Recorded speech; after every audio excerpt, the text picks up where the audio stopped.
Bismillahirrahmanirrahim. Alhamdulillahirabbil alamin. Wa bihi nasta'inu ala umurid dunya waddin. Wassalatu wassalamu ala sayyidil mursalin wa ala alihi wa ashabihi ajma'in, amma ba'd. Allahumma la ilma lana illa ma 'allamtana innaka antal alimul hakim.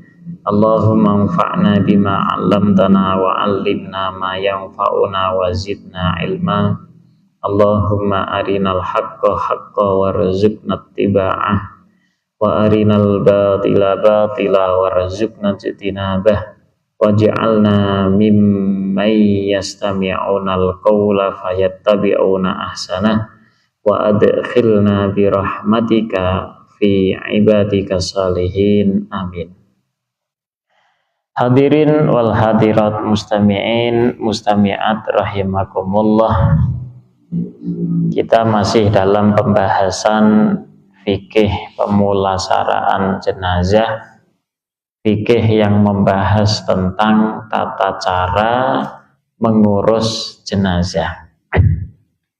Sebelumnya kita sudah bahas sedikit tentang adab-adab menghadapi orang yang sakaratul maut, kemudian adab-adab ketika kita menemukan orang baru saja meninggal. Nah, sekarang kita mulai dalam cara pengurusan. Kewajiban pertama kali kita sebagai manusia yang menemukan mayit, orang yang meninggal, adalah memandikannya. Hukum memandikan mayit itu ada 3. Yang pertama, hukumnya wajib.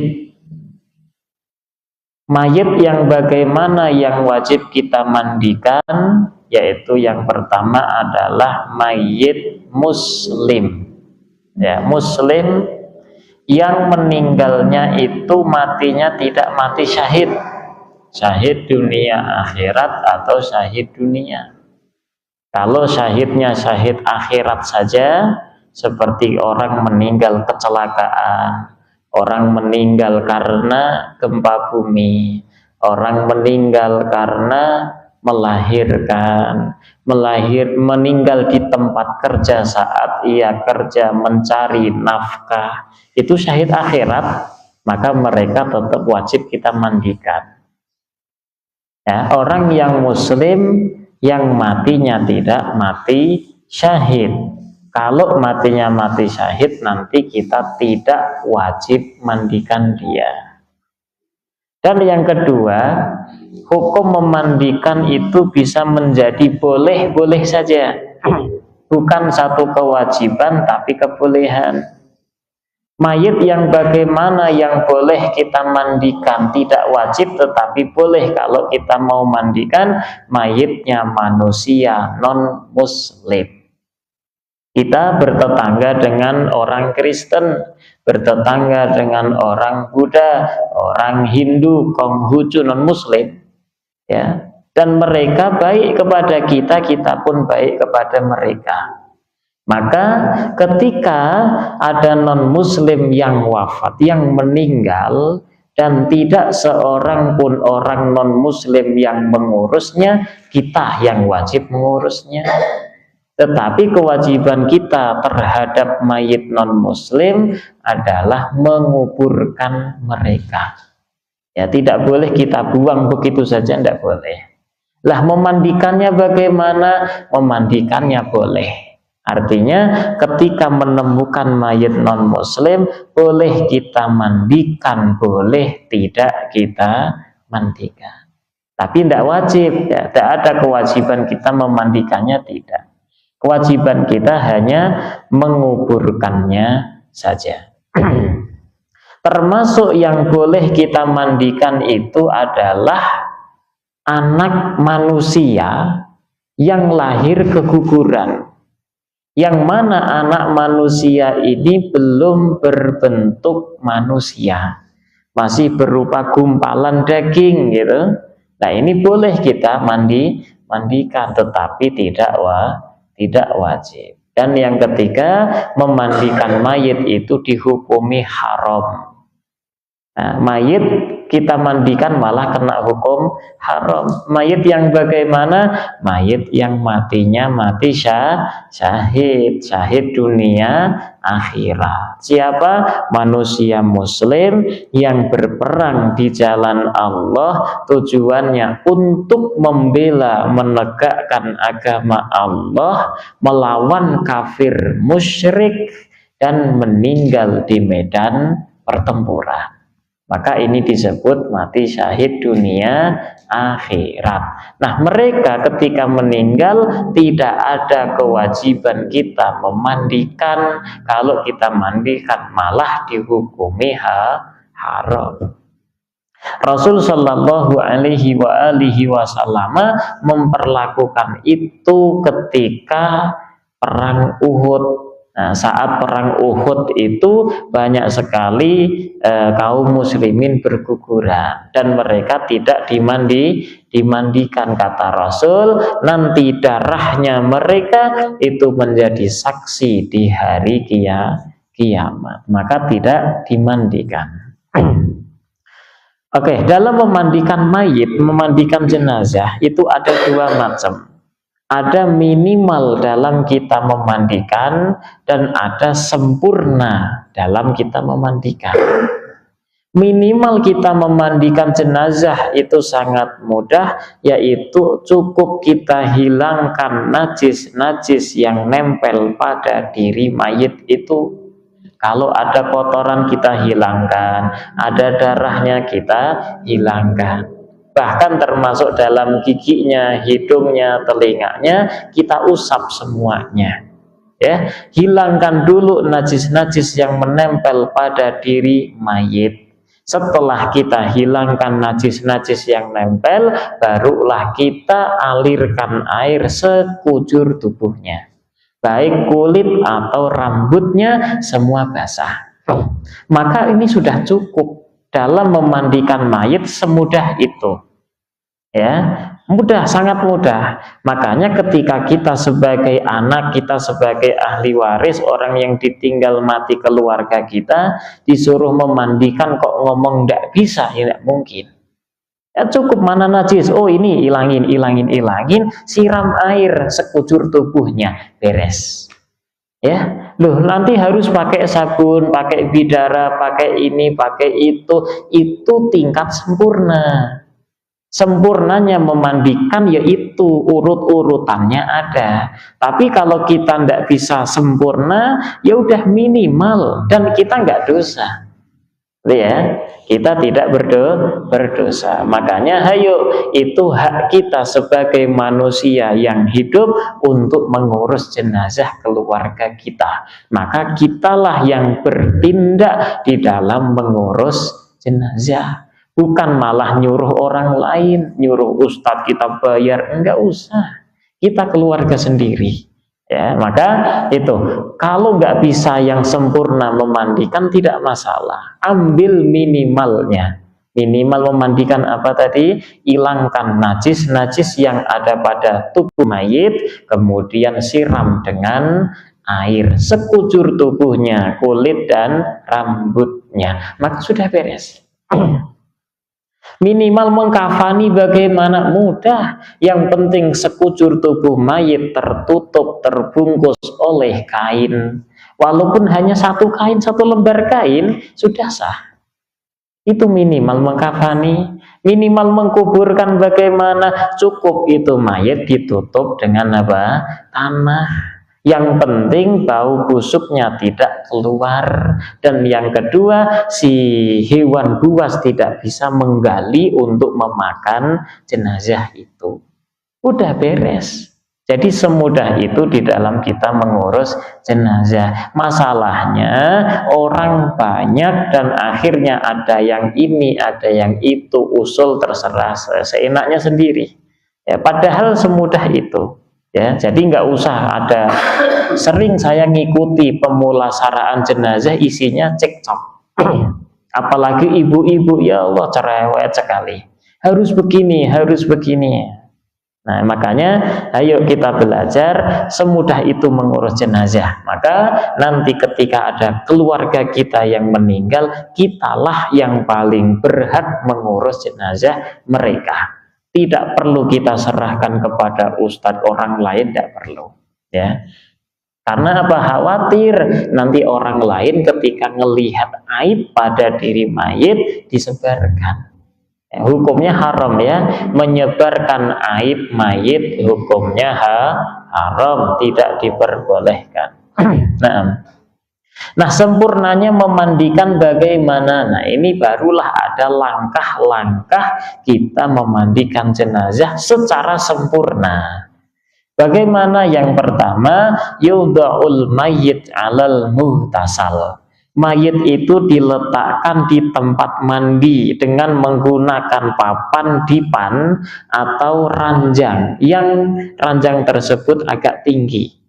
Kalau zaman dulu tidak diletakkan di ranjang melainkan di pangku, boleh 3 orang yang memangku, satu bagian apa ini namanya, tengkuk gitu ya, bagian tengkuk, yang kedua bagian pinggul, dan yang ketiga bagian kakinya. Kalau mau di pangku boleh. Kalau ditaruh di, sekarang lebih mudah lagi, ada tempat mandi khusus yang mana si tengkuknya itu agak lebih tinggi. Itu lebih memudahkan juga. Si mayit diletakkan di tempat mandinya yang agak tinggi ya, tidak di bawah. Wa yakunu ala lauhin fihi thukubun, dan sebaiknya tempat mandi mayit itu yang ada lubang-lubangnya. Artinya nanti ketika kita siram air si mayit itu air tidak menggenang di sana. Kenapa tidak boleh menggenang? Dikhawatirkan ketika mayit itu mengeluarkan kotoran dari kubul duburnya, malah membuat si air itu najis. Khawatirnya di sana. Maka sebaik mungkin ada lubangnya. Ketika kita siram, langsung air turun ke bawah semua. Kalaupun ada kotoran, ini kubul dubur mayit itu sudah los, sudah dol ketika mati, meninggal, kita tekan sedikit aja udah keluar. Ya, makanya ketekan sedikit udah keluar. Nah, itu hati-hati. Nah, maka ada lubang, sekiranya nanti ketika keluar kotoran bersama air langsung jatuh, gitu ya. Maka itu lebih baik. Wa yakunu fi thawbin raqiqin, dan si mayit saat kita mandikan tidak boleh terbuka, telanjang bulat, tidak boleh ya, hukumnya haram. Minimal apa? Menutup aurat mayit itu. Kita manusia hidup, kemudian melihat ada mayit, boleh nggak kita manusia hidup melihat aurat mayit? Enggak, hukumnya haram. Ya, hukumnya haram. Aurat mayit kalau laki-laki antara pusar dan lutut, ini harus senantiasa ketutup. Kalau kita mau mencebokinya atau mau menggosoknya, maka si tangan kita dilapisi dengan kain. Zaman sekarang sudah ada kaos tangan. Pakai kaos tangan, kemudian si kain mah tetap nutup dia. Kainnya tetap nutup, kemudian kita taruh dari apa? Dari bawah sini. Jangan sampai kita buka, karena hukumnya haram. Loh, saya kan adiknya, saya kan anaknya, saya istri, saya suaminya. Tidak boleh. Ketika di sana ada mahram, ada aurat mahram ya, kita sesama mahram itu ada aurat yang tidak boleh dilihat. Dulu pernah kami bahas, ibu kepada anaknya, laki-laki atau perempuan sama, aurat ibu yang tidak boleh dilihat oleh anaknya, laki atau perempuan, itu dari mana sampai mana? Yang nggak boleh kelihatan dari pusar sampai lutut, nggak boleh kelihatan. Ibu menyusui anaknya di hadapan anak yang lain, punten kelihatan payudara, boleh atau tidak? Boleh. Tapi kalau ini pusar lutut nggak boleh kelihatan sama sekali. Begitu juga anak kepada ibu bapaknya. Anak laki atau perempuan di hadapan bapak dan ibunya yang tidak boleh kelihatan antara pusar sampai lutut. Sedangkan anak-anak saat ini udah pada dewasa, udah pada balik, pakai celana pendek kelihatan pahanya. Loh, saya kan di rumah katanya. Padahal hukumnya haram. Tuh dilihat bapak ibunya sendiri kok haram. Iya, hukumnya haram. Maka antara pusar sampai lutut tidak boleh kelihatan. Yang tidak ada aurat di antara mereka cuma antara suami dengan istri. Itu sama sekali tidak ada aurat yang harus ketutup. Selain itu sesama mahram ini pusar lutut harus ketutup. Nah, maka ketika kita nanti memandikan mahram kita, bapak kita, ibu kita, nenek kita, adik, kakak kita, anak kita sendiri, kita mau memandikan saat mereka mati, saat mereka meninggal, ini pusar lutut jangan sampai terlihat. Nah, kalau ada orang lain yang bukan mahram ikut memandikan, bagaimana? Umpama mereka maksa. Ada istrinya paman kita, istrinya paman kita yang meninggal laki-laki, itu mahram atau bukan? Bukan, mereka orang jauh, ajnabiyah mereka, bukan mahram, ikut memandikan, maka harus senantiasa ditutup. Apalagi yang meninggalnya perempuan yang ikut memandikan laki-laki yang bukan mahram, maka harus senantiasa tertutup oleh kain. Nggak boleh dilihat lengannya, lengan ini ya kelihatan lengannya, hukumnya haram. Makalah hati-hati sebisa mungkin kita yang ngurusnya. Nah, ketika umpama saat memandikan kemudian kebuka aurat dan dilihat oleh orang yang hidup, mayit itu kena dosa enggak? Enggak, mayit enggak akan kena dosa, yang kena dosa yang hidup. Sama halnya seperti ada orang yang meninggal, anak cucu berebut waris. Apakah mayit dia tersiksa dengan sebab anak cucu berebut waris? Tidak. Enggak akan enggak akan kena dosa. Yang dosa ya yang berebut waris ini, yang hidup itu. Nah, jadi sebisa mungkin sekujur tubuh mayit ditutup dengan kain yang tipis. Sekiranya ketika kita siramkan air ke atas kain itu langsung pada meresep kena tubuhnya mayit. Ya, tutup kain yang tipis. Li'annahu astar lahu. Kenapa harus ditutup dengan kain? Karena lebih bisa menutup auratnya. Kalau kita hanya yang ditutup antara pusar lutut, besar kemungkinan akan tersingkap. Ya, lah terus gimana? Ya, itu tadi, tutuplah kain yang lebar, yang besar, gitu ya. Dan ada kesunahan untuk senantiasa menutup wajah mayit saat dimandikan, saat dikafani, tutuplah terus wajahnya mayit. Itu hukumnya sunnah.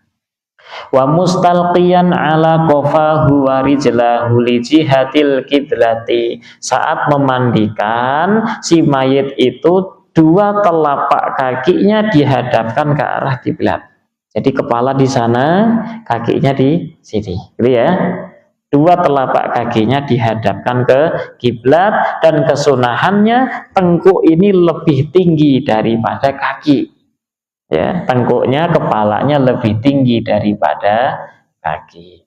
Wa yakunul huslu fi khalwatin, dan kesunahannya lagi memandikan mayit di tempat yang sepi. Saat ini orang-orang pada memandikan jenazah itu di mana? Kadang di depan rumah, di samping rumah, bahkan penutup kainnya itu yang megangin orang hidup. Dipegangin, saya pernah yang kayak gitu, yuk pegangin bareng-bareng gitu. Wah kok gini gitu. Dan ini sangat rawan sekali kebuka aurat. Ya, makanya cari tempat yang sepi. Jangan ada orang kecuali dia itu punya tugas memandikan mayit. Jangan ada orang yang tidak ikut memandikan, ikut ngalong-ngoba, ikut nonton. Jangan. Ya, maka cari tempat yang sepi. Wala yahdurul ghusla illa man yu'awinul ghasil. Tidak boleh hadir ikut ngelihat pemandian jenazah kecuali orang-orang yang berperan di sana, ikut membantu dalam memandikan jenazah.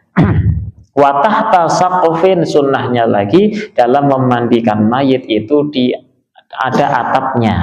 Ya, tidak langsung ke langit ya, ada atapnya. Wa yughatta wajhu min awal ma yadauhu alal mughtasal, dari awal mayit itu diletakkan di tempat mandi, wajahnya senantiasa tertutup. Nah, itu saat diletakkan di tempat mandinya. Berikutnya, setelah diletakkan di tempat mandi dengan kesunahan-kesunahan yang sudah kita dengar bersama, kemudian yaj'alul ghasil ala yadihil yusra khirqatan. Orang yang memandikan, telapak tangan yang sebelah kirinya itu dibalut dengan kain, atau saat ini pakailah kaos tangan. Wa yasubu alal mayyiti ma'an khalison, pertama-tama si mayit itu disiram air murni, air bersih, suci dan mensucikan. Siram dari kepala sampai kaki. Atasnya kan mustalqiyan, tidur telentang dia. Ya, kepala di sana, kaki di sini, kemudian disiram dari kepala kemana? Ke kaki. Kemudian dibalikkan, dimiringkan, bagian belakangnya disiram sampai benar-benar basah sekujur tubuhnya. Wa yadluku biyadihil yusra jami'a badanihi, kemudian dipijat, digosok sedikit-sedikit. Jangan terlalu keras, pelan-pelan aja digosok. Pakai ini sudah ada kaos tangannya ya. Telapak tangan kita tidak boleh telanjang ya. Tidak boleh. Kenapa? Karena ada kaidah di dalam fikih, segala sesuatu yang haram dilihat maka haram disentuh. Sesuatu yang haram dilihat maka haram disentuh. Nah, kita ngelihat aurat mayit antara pusar lutut kan tidak boleh. Menyentuhnya boleh dengan ini telanjang ya, tangan telanjang, kulit ketemu kulit maksudnya, itu tidak boleh. Nah terus gimana? Makanya pakai kaos tangan, ada penghalang antar keduanya, gitu ya, supaya tidak terkena keharaman.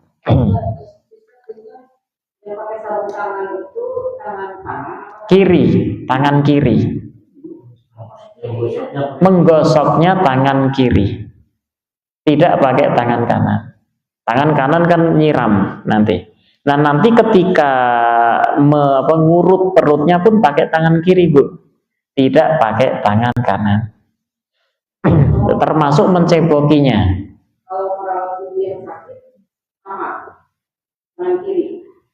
Untuk apa itu? Selama itu membersihkan kotoran, pakainya tangan kiri. Nah, tidak pakai tangan kanan. Oke, setelah kita mandikan, kita siram sekujur tubuhnya pakai air, basahi semuanya dengan air, kemudian digosok, pejat dikit-dikit, kemudian dibersihkan, diceboki, maka orang yang memandikan itu langsung bukan memiringkan, namanya apa ini? Mengangkat pundaknya, ya, diangkat pundaknya, didudukkan, mendudukkan mayit, dan si tangan kanan kita itu memegang tengkuk mayit, dipegang tengkuknya, terus si ibu jari kita berada di di lehernya, di lehernya itu. Agar apa? Agar si kepala mayit itu tidak nengok, tidak anteng kepalanya. Oke. Kalau kita dipangku, maka kita ini agak jigang istilahnya. Begini, kemudian punggungnya mayit itu kita sandarkan ke lutut kita. Nah, kita pegangin, nanti tangan kiri kita itu mengurut sedikit demi sedikit perut mayit. Pelan-pelan saja, pelan-pelan udah pada keluar semuanya kotoran. Nah, yusnidul ghasil al mayit birifkin, kita dudukkan mayit pelan-pelan, fayaj'al rukbatahu min qafal mayit yasnudu bihima dhahrahu, kita sandarkan punggung mayit ke lutut kita, kemudian dipegang apa? Dengan tangan kanan. Uli ala yamila ra'suh wa yamsahu hina idzin biyadihil yusra, ketika mayit kita dudukkan, disitulah tangan kita mengurut perut mayit. Ya, ngurutnya tentu kita pakai kaos tangan. Liyah rujama fi batnihi, tujuannya agar seluruh kotoran di dalam perut mayit bisa keluar. Wa yataharral bukhura min awalil ghusl ila akhirih, dan ada kesunahan di saat memandikan itu kita nyalakan bukhur. Tahu bukhur, wewangian yang dibakar itu namanya bukhur. Kalau tidak ada ya minyak wangi aja. Agar apa? Agar boleh menyan, boleh menyan, wewangian. Enggak masalah. Ya, wewangian, agar apa? Agar wewangian tersebut menyamarkan bau kotoran yang keluar dari dalam tubuh mayit. Ya, karena biasanya bau kotoran mayit itu beda dengan yang lain. Kotoran orang hidup dengan kotoran mayit jauh berbeda. Nah, orang ketika mencium bau kotoran mayit itu biasanya langsung suudzon, gitu. Padahal suudzon kepada mayit hukumnya haram. Makanya kita samarkan bau tidak sedap tersebut dengan membakar bukhur, memberi wewangian. Lias turor raihah, untuk menyamarkan bau busuknya kotoran mayit. Tumma yu'iduhu kama kana, setelah kita urut kemudian kotoran dari dalam perut sudah keluar semuanya, baru kita kembalikan sebagaimana semula. Yunajil ghasil al mayit, setelah kita kembalikan si mayit itu dicebokin. Ya, dicebokin, fayagsilu qubulahu wa duburahu, kita cuci kemaluan depan belakangnya, tentu masih sambil tertutup kain, tidak boleh dibuka, biar semuanya hukumnya haram. Ya, kita tutup dengan kain, kemudian kita ceboki kubul dan duburnya mayit, tentu tangan wajib hukumnya untuk dilapisi, ada kainnya atau sarung tangannya. Wa yuktiru sabbal ma'alaihi, kemudian berkali-kali kita siramkan air ke kemaluannya agar hilang seluruh kotoran-kotoran yang menempel di sana. Yuzilul ghasil bi khirqatin ukhra al-ausah allati tahta al-farihi. Setelah kita ceboki mayit itu, kemudian kita bersihkan kotoran-kotoran di selain kemaluan. Apa yang ada di kuku, umpama kukunya itu hitam-hitam, kita cutikin, supayanya tidak hitam. Nah, memotong kuku mayit boleh atau tidak? Memotong rambut, kumis, jenggot mayit boleh atau tidak? Sebagian kecil ulama mengatakan boleh, tetapi alangkah baiknya tidak dipotong. Alangkah baiknya tidak dipotong. Karena ada hadis orang yang dalam keadaan junub kemudian dia tidak dimandikan, nanti akan kembali kepada mayit itu dalam keadaan berupa petir yang menyambar dia. Ini mayit itu wajib dimandikan, hukumnya seperti orang yang junub gitu. Cuma sebagian ulama mengatakan enggak, itu maksudnya adalah tangan kaki gitu ya, bukan rambut, bukan kuku gitu. Imam Nawawi mengatakan boleh dipotong. Rambut kukunya boleh dipotong ketika si kukunya panjang dan umpama toh ada orang yang melihat itu akan berburuk sangka gitu. Rambut jenggotnya berantakan umpamanya, orang yang melihat akan berburuk sangka, maka boleh dipotong. Tetapi alangkah baiknya tidak dipotong.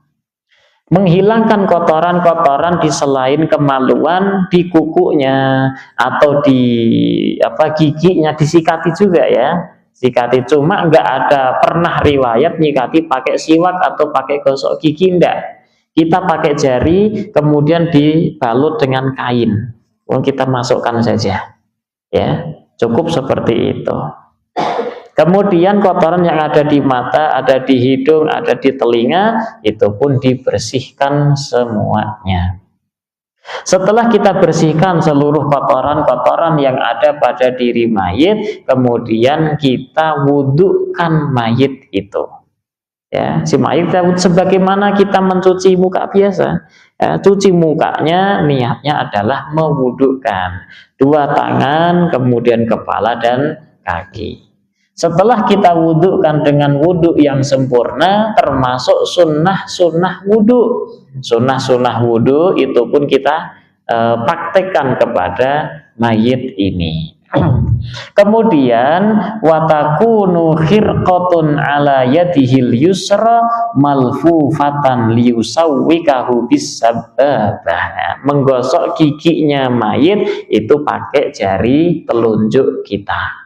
Jari telunjuk yang kiri ya, tapi ya, yang kiri kita balut pakai kain terus disiwakkan. Wa indama yumatmiduhu wa yunashikuhu yumilu ra'sahu. Ketika kita kumur-kumurkan mayit, ketika masukkan air ke dalam hidungnya, maka kepala mayit agak dinaikkan agar air tidak masuk ke rongganya. Artinya masukkan air langsung keluar lagi gitu ya. Lebih mudah untuk mengeluarkan air saat berkumur-kumur. Kemudian beres kita mewudhukan mayit sempurna, barulah kita basuh mayit tersebut dengan air yang dicampur dengan daun bidara. Kita basuh mayit, kita mandikan, siram mayit itu dengan air yang dicampur dengan daun bidara. Kalau tidak ada bidara, boleh pakai sabun. Zaman dulu saya masih ngalami pakai sabun batang dirajang, kemudian dimasuk ke air terus diaduk. Sekarang sudah ada sabun cair, lebih mudah lagi. Pakai sabun kalau tidak ada daun bidara. Kemudian kita basuhkan itu tiga kali, disampoin juga, disampoin juga. Kemudian bi'an yaghsila ra'sahu mubtadi'an a'lahu ila lihyatihi, dari kepala sampai telapak kaki kita siram mayit itu dengan menggunakan air sabun. Kemudian dibalik juga ya, tadi terlentang, kemudian kita miringkan kanan, miringkan kiri, kita cuci semuanya, bagian punggungnya pun kita siram dengan air sabun. Setelah kita siram menggunakan air sabun, kemudian si mayit wayat rohyadahul yusra alaihi fayaghsilu ma'adbaro yuzilul ghasil asidir awisabun alal kaifiyah al-madiyah, baru disiram dengan menggunakan air yang suci dan mensucikan. Artinya dibilas, si mayitnya itu dibilas, menghilangkan air sabun yang masih menempel pada diri mayit. Dan yang terakhir, kita siramkan air yang telah dicampur dengan kapur barus ya. Udah dicampur dengan kapur barus, kita siramkan untuk yang terakhir kali, kita ratakan. Kenapa ada kesunahan air yang dicampur dengan kapur barus? Agar si tubuh mayit, kulit-kulitnya itu bisa lebih awet, tidak mudah didatengin hewan-hewan yang ada di dalam tanah gitu. Tujuannya itu lebih mengawetkan. Dan ada kesunahan saat kita memandikan mayit itu memakai air yang adem, bukan air panas. Anget enggak, bukan. Malah di makruh itu memandikan mayit dengan menggunakan air hangat, hukumnya makruh. Kenapa? Karena air hangat itu lebih memudahkan tubuh mayit untuk melepuh lebih cepat, gitu ya. Kalau kita disuruh milih air yang adem, bukan air hangat. Terus kalau disuruh milih antara air asin atau tawar, pilih yang air asin karena dia itu lebih mengawetkan tubuhnya mayit. Nah, itu disebutkan di dalam kitab Minhajut Talibin dan disyarahi kitab Mughnil Muhtaj. Jadi kesunahannya pakai air yang dingin, adem kalau ada gitu. Kecuali kalau sangat dingin sekali, yang nggak kuat yang memandikan, nah itu boleh pakai air hangat. Atau tujuannya untuk menghilangkan kotoran yang ada pada tubuh mayit yang tidak bisa hilang kecuali dengan air hangat, baru boleh, gitu ya. Nah. An Ibnu Abbas radhiyallahu taala anhuma anna rajulan waqasahu ba'iruh. Ini riwayat dari Ibnu Abbas radhiyallahu taala anhuma, ada seseorang yang sedang berihram, dia naik onta. Kemudian ontanya itu ngamuk dan menjatuhkan orang tersebut. Ya, akhirnya jatuh dan langsung saat itu juga meninggal. Ya. Langsung saat itu meninggal. Wa nahnu ma'an nabi, dan kami itu bersama Rasul. Rasul saat itu juga sama sedang berihram. Kemudian Rasul pun mengatakan, bersabda, igsiluhu bima'in wasidrin. Mandikanlah mayit tersebut, orang yang meninggal dalam keadaan ihram itu, dengan air dan juga daun bidara. Wa kafinuhu fi thawbaini, dan kafanilah mayit itu dengan menggunakan 2 kain. Wala tumissuhu tiban, dan janganlah kalian memberikan kepadanya wewangian. Khusus mayit yang sedang dalam keadaan ihram itu tidak boleh memandikannya itu dicampur dengan wewangian. Tidak boleh ya, karena hukumnya dia sedang ihram. Tapi kalau orang yang tidak berihram, sunnahnya dikasih wewangian. Wala tuhammiru ra'sahu, nah, dan juga jangan ditutup kepalanya kalau sedang ihram.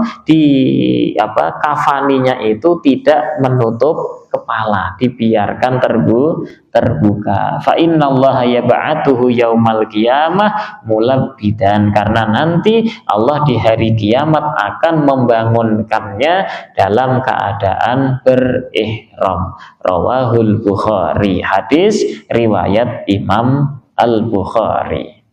Oke, beres dalam memandikan mayit tadi ya. Jadi diingat-ingat, letakkan di tempat yang agak tinggi, kemudian senantiasa ditutup dengan kain yang tipis yang mudah menyerap air. Kemudian kepalanya ini kesempurnaan ya, kepalanya di timur, kemudian kaki di barat, kita di Indonesia. Ini kesempurnaan. Kalaupun umpama tidak seperti itu pun tidak masalah, gitu ya. Jangan sampai cekcok gara-gara adab ini.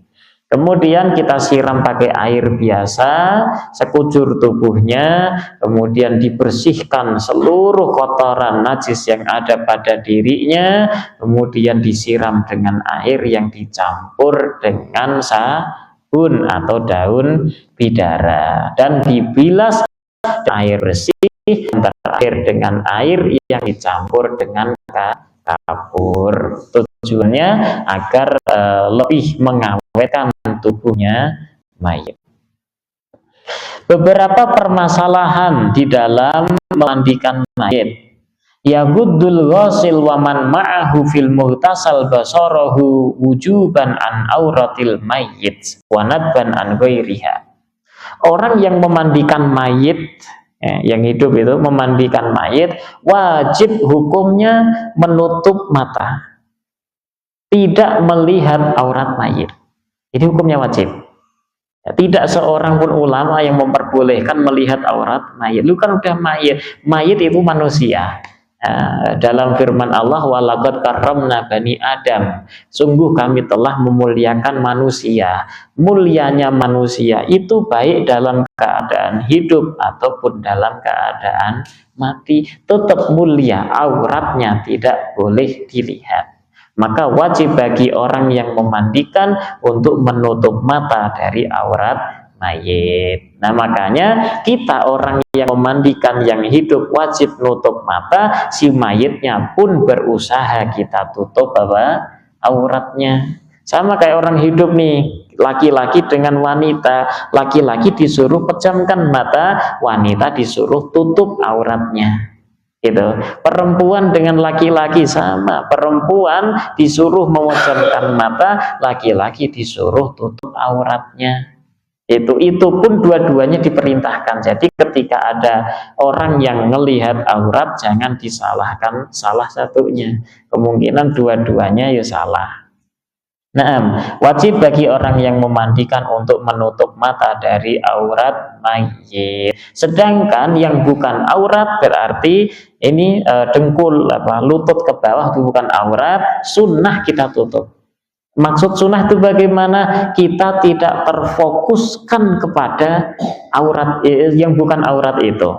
Artinya kita melihatnya pandangan samar, pandangan tidak fokus aja. Kayak bapak-bapak ngaji di hadapan pak ibu-ibu itu nggak fokus ke satu orang, enggak. Artinya pandangan ya samar aja, pandangan samar gitu. Jadi tidak fokus ngelihat kepada tubuh mayit. Nah ini kalau yang memandikan bukan mahram itulah yang dikhawatirkan. Nah, yundabu an yu'idda ina'an wasi'an lil ma'i. Kesunahan berikutnya apa? Kita menyiapkan wadah yang besar untuk air. Wadah yang besar untuk air yang suci, mensucikan, air murni tidak tercampur apapun. Wadah yang besar untuk air yang dicampur dengan sabun atau daun bidara.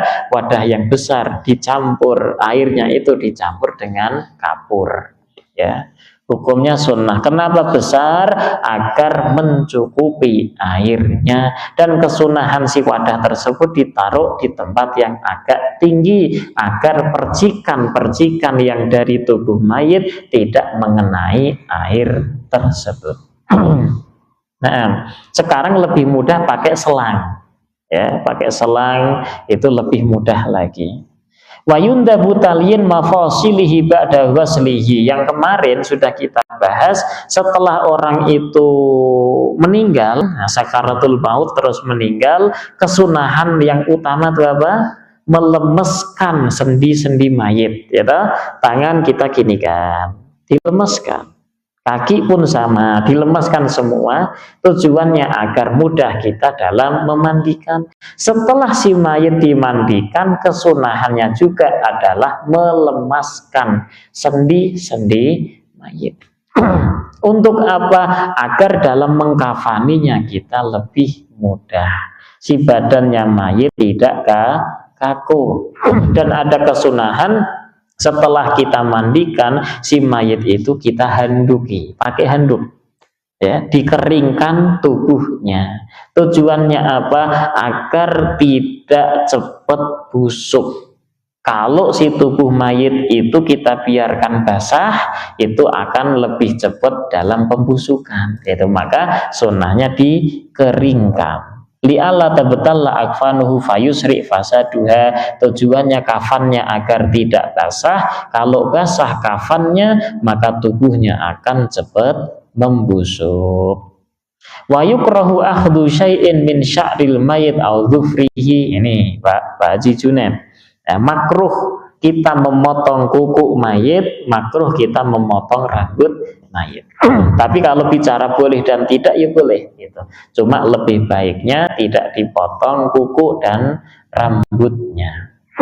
Nah, al-mayyit al-muhrim, nah, khusus mayit yang sedang ihram, dia tidak boleh diberi wewangian. Bahkan ditaruh di kafannya kan, setelah kafan lembar pertama biasanya ditaburi bubuk wewangian atau dikasih minyak wangi, nanti dikasih lembar kedua dikasih minyak wangi lagi. Kalau sedang berihram tidak boleh beri wewangian. Ya, saat nanti dikafani kan ada kapas tuh, kapas itu biasanya dikasih minyak kemudian disumpelkan ke hidungnya, ketaruh di matanya, taruh di telinganya, di sela-sela apa namanya jari itu pun dikasih kapas yang dikasih wewangian.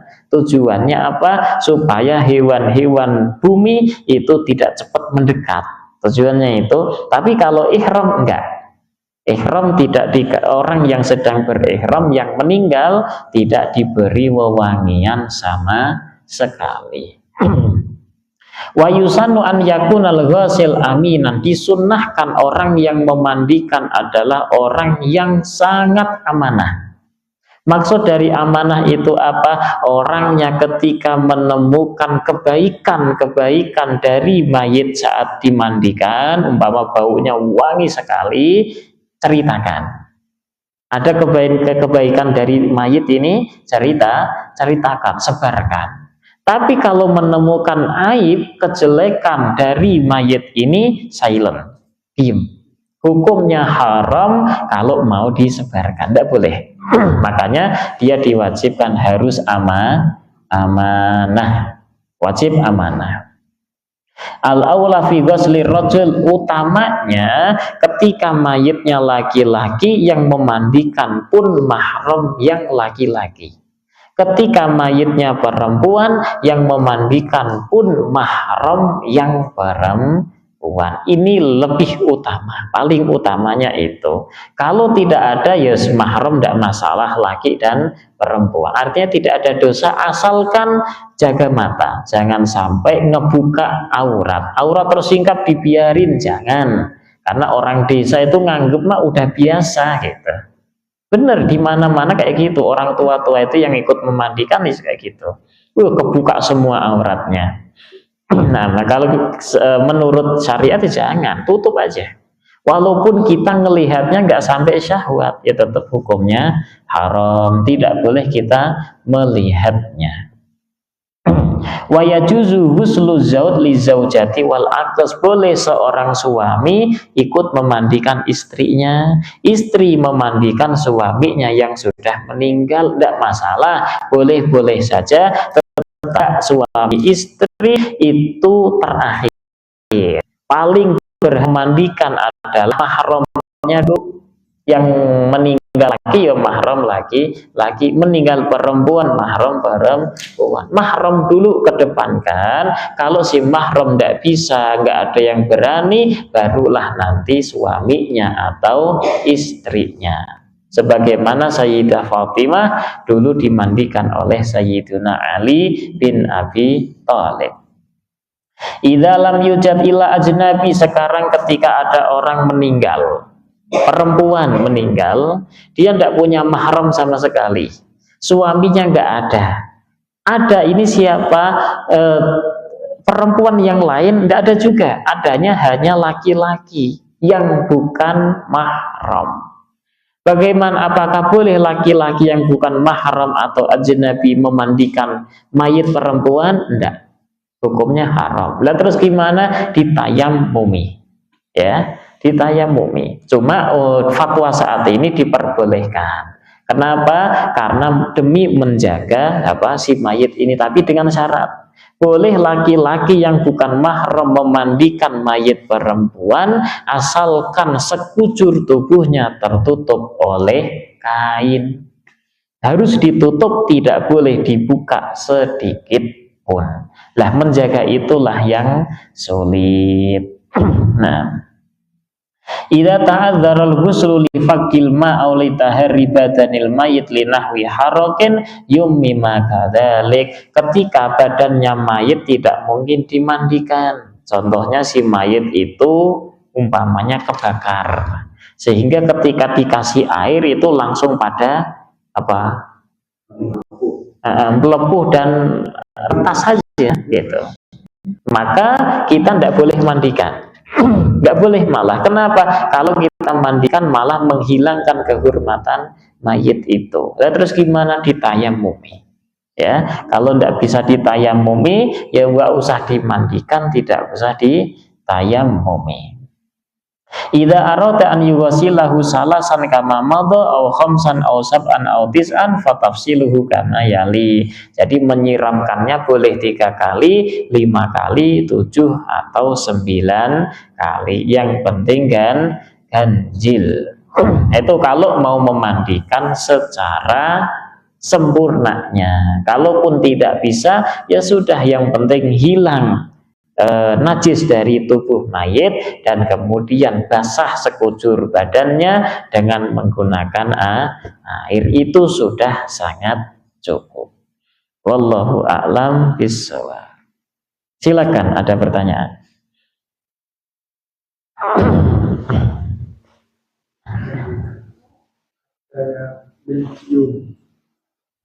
mencium mayat.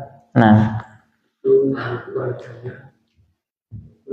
Nah, mencium mayat bagi mahram ya, bagi mahram itu ada kesunahan mencium mayat sebelum dikuburkan, mencium keningnya, hukumnya itu sunnah.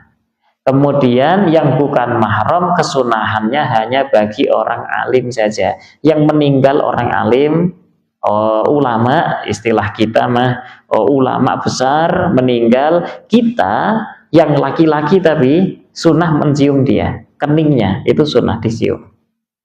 Kalau beda jenis tidak boleh. Nah, itu mahram, berarti mahram diperbolehkan dan hukumnya sunnah mencium kening mayit. Nah, air mata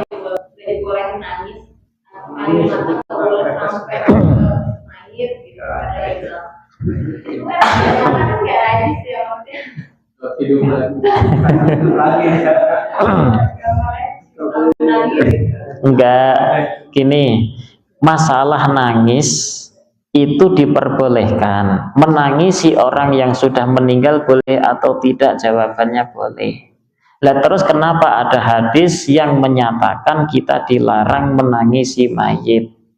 Ya, maksud daripada menangisi mayit itu adalah nangis nauh.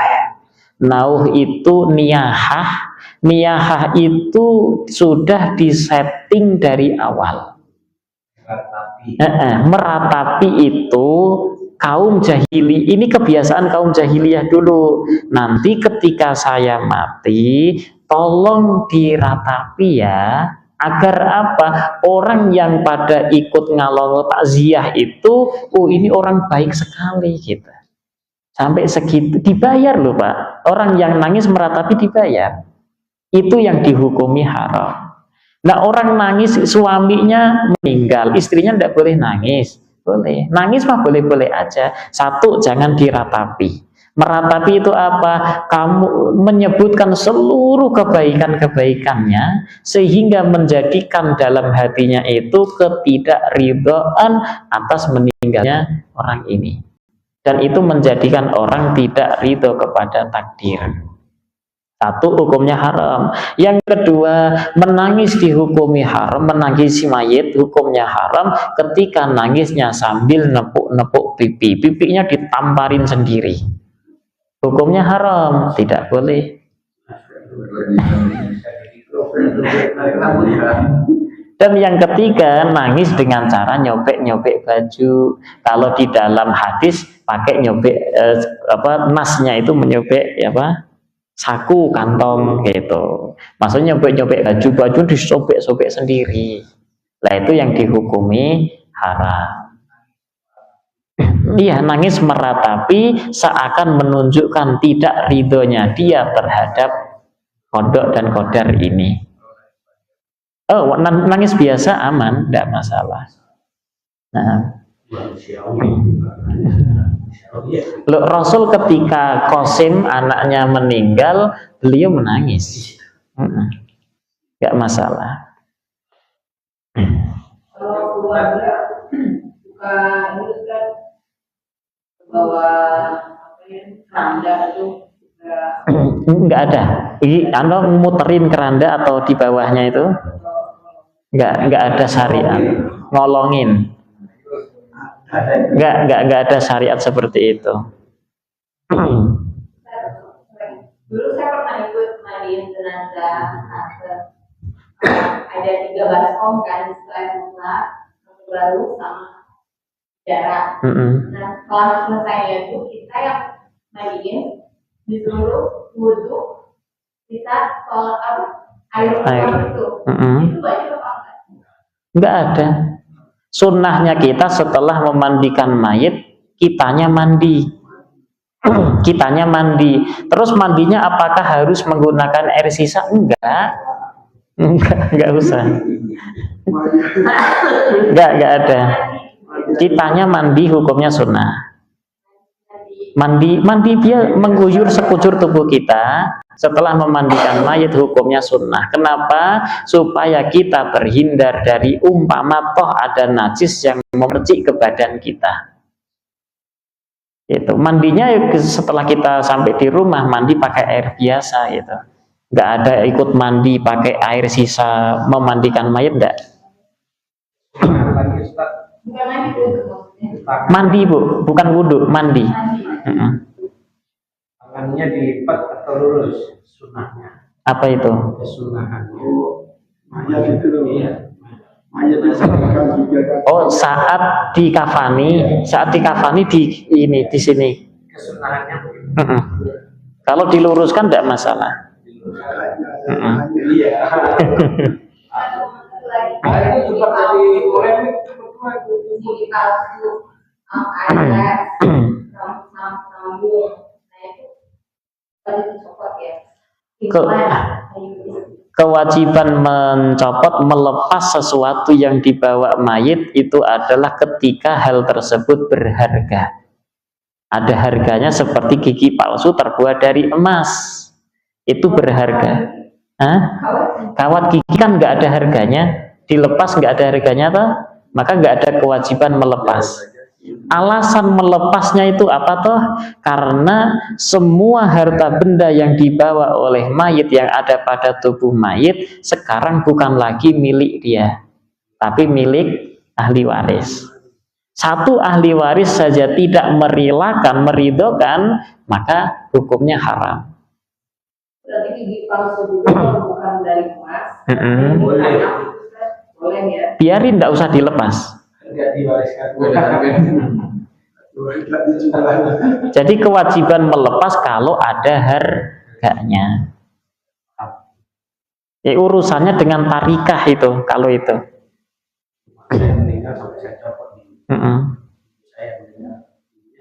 Ada masnya juga. Jadi biarkan saja ya. Biarkan saja.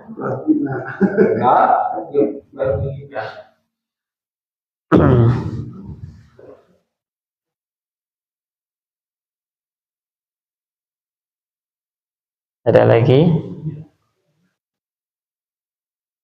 Cukup?